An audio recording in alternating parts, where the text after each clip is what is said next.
Hello, it's EM Film Summary. This movie is a horror film from 1990. Have a great day and enjoy the video. So let's start. Valentine McKee and Earl Bassett are two unspecialized job laborers. They typically make fences and railings, help farmers in a sluggish town called Perfection, and deal with cows. They have the utilization of a downtrampled truck, and not much cash to their names. They live close to a dry, dusty town, and are companions with the majority of the locals. Perfection involves a little piece of dried-out Perfection Valley, encompassed by little mountains, with the exception of a county road. Rhonda Lebeck is a college understudy which examines seismic tremors. She lets them know that she's getting bizarre signs from their seismographs, however there were no quakes around. Val likes her, yet leans towards fantasizing about some close friend, so he doesn't ask the seismologist out. One day Val and Earl find the town boozer, Edgar, on the highest point of a power tower, dead, with a rifle in his grasp. They take him to the specialist who affirms that Edgar passed on from drying out, however leaves his demise inexplicable.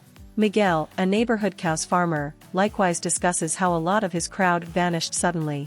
One night at the specialist's trailer, where he and his wife live while building a house, the doc hears a strange noise and sees a characteristic peculiarity like a steam vent regurgitating starting from the earliest stage. He goes to research, figuring they might have found a petroleum gas pocket. Out of nowhere, the ground underneath him breaks down and he's maneuvered effectively down into the opening, shouting in torment while his significant other attempts to haul him out. She quickly dives in the ground and a snaky head springs up and murmurs at her. She withdraws to their vehicle, however anything that went after her husband starts to pull the vehicle on a deeper level. Disillusioned with the unspecialized jobs they perform for the townsfolk, Val and Earl choose to gather their small belongings and go away from town, in any event, diverting down a worthwhile occupation from the nearby potter, Megan, to fabricate her another earthenware broiler, where she likewise offered them all the free brew they needed. Going away from town, they come by old Fred's farm and find he's been beheaded, his head lying half covered under his fedora. Figuring there might be a killer running free, they likewise find the doc's vehicle when they hear the sound system still on and the headlights standing up upward. Out and about they find it obstructed by a little avalanche. Expecting it was brought about by the two street laborers, they escape their truck to shout at them and find the men's caps lying in the street loaded with blood and ooze.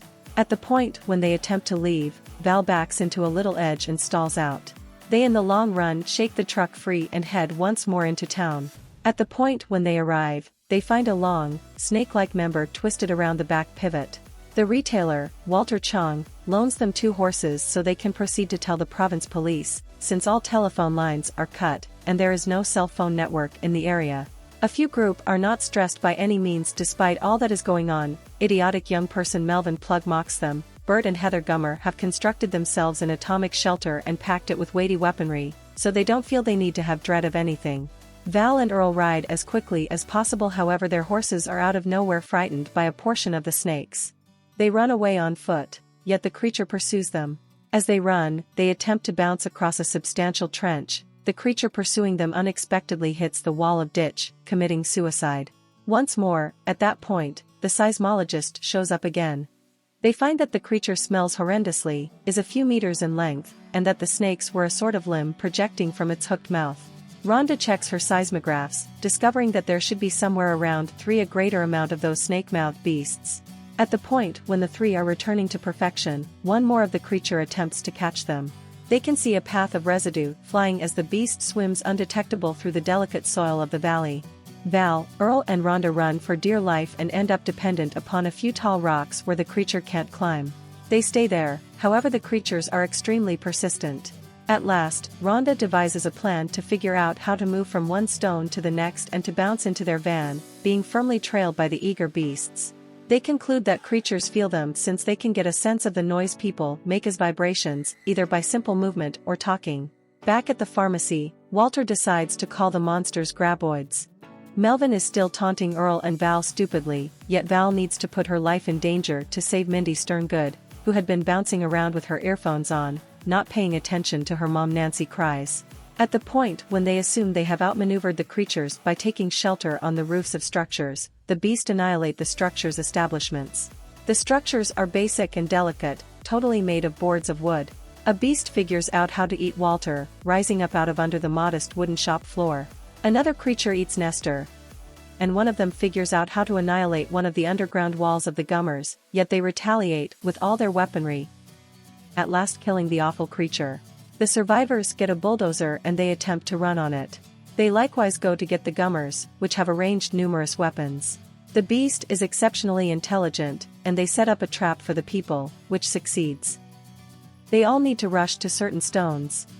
They stand by there, surrounded by the beast. They consider another plan. They toss explosives at the creatures, who swallow everything except for strong noises, which hurt their sensitive sense. The explosive detonates inside one of the creatures, killing it. They attempt a similar trick with the other creature, however the remaining creature lets out the explosive, and they need to take off from their safe hiding spot. Val is on the open earth, so he will be recognized and eaten by the enduring beast. He chooses to run, yet the creature is exceptionally fast. At the point when Val is going to hop from a high cliff, he moves to one side. Yet the beast can't stop because of the interruption of their last explosive impact, and tumbles from the cliff onto the void. They are joyfully alive. Earl convinces Val into asking Rhonda out. Val try to fight it. He began to go and run fast to Rhonda and he confessed his feeling to her. And that's the end. Hope you enjoyed the video.